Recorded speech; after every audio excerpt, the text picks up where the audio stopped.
Hey guys, today we're going to talk about the real cost of living in a home in Florida. Have you ever bought something and then noticed all the fees that went along with it? That is not fun, and it can even be very frustrating. So in this video today, I'm going to help you understand some of the ongoing expenses of owning a home in Florida. Aside from the mortgage, there can be hundreds to even thousands of dollars that you may have to pay to live in a certain area. Some of these costs you may not think about, or like me, you never even knew about, but they're very common here. So stay tuned and I'll tell you about these fees everyone should know about when purchasing a home here.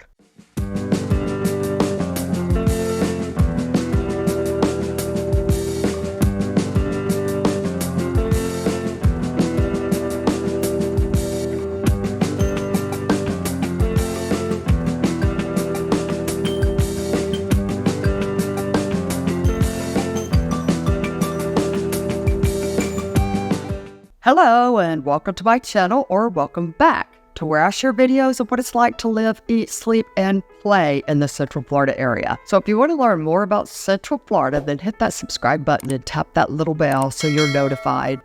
Let's go over some home expenses. If you're considering buying a home in Florida in 2024, this will be very helpful and an educational video about some of the real costs, ongoing costs associated with Florida home ownership. We want you to know that before you make your purchase. So due to Florida's location and our exposure to hurricanes, some of these costs may be higher than your standard home maintenance costs, or you may not have these expenses at all if you were to move somewhere else other than Florida. Some of these expenses you may have not even heard of, which was my situation when we moved here. Champaign, Urbana didn't have HOAs and CDDs, and if they did, I never knew about it.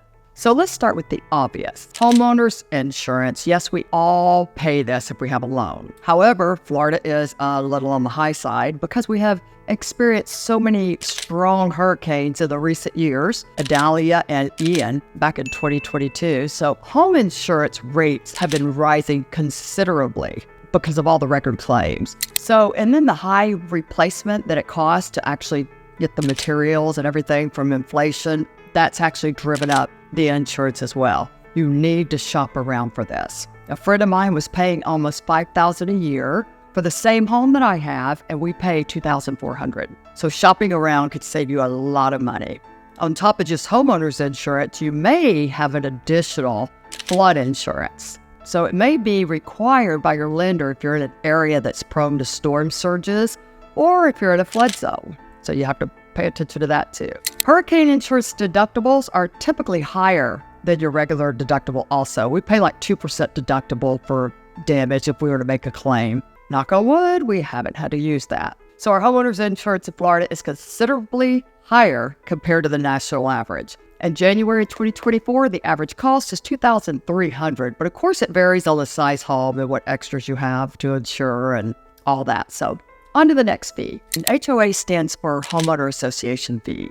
And these are expenses that property owners pay for the upkeep and maintenance of the common areas, such as a community center, clubhouse, swimming pool, parking areas, community landscape and lighting, community signs and gates. Some even include cable TV and internet in this service. But typically, the more amenities, the higher your fees are. HOA fees are very common with multifamily dwellings such as condos and townhouses, but many single-family home communities also have an HOA fee, but typically not as much because the homeowners are usually responsible for their own home insurance policy. As insurance rates have risen substantially in recent years, so have the HOA fees.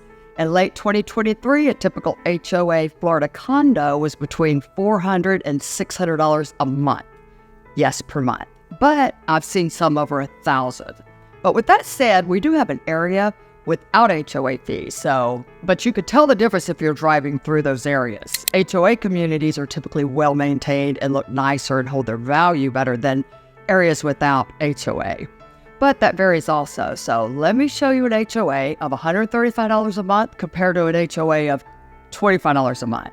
And these are directly across the street from one another. You can just see the difference with the upkeep. The next fee is CDD fees. So if you're thinking about buying a home here, there's also something called a CDD fee that you should know about. CDD stands for Community Development District, and it's an extra fee that you might have to pay that's typically paid along with your property taxes. In the late 2023, the typical fee for homeowners were like $200 to $300 a month.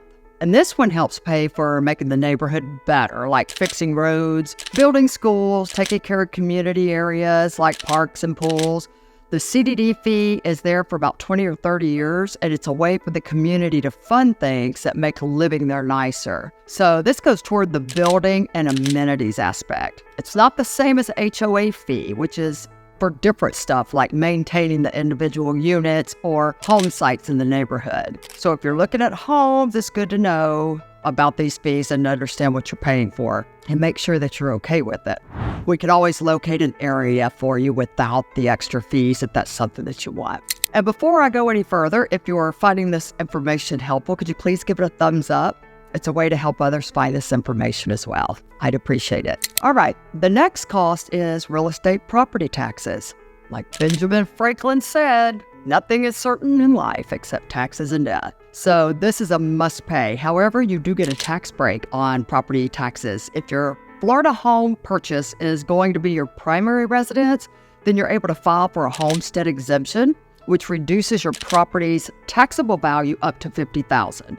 And this also limits your property assessment increase each year to no more than 3%. So when you're calculating property taxes on a Florida home purchase, it would be around 1% of the purchase price. So you buy a home for $400,000, property taxes would be close to $4,000 a year.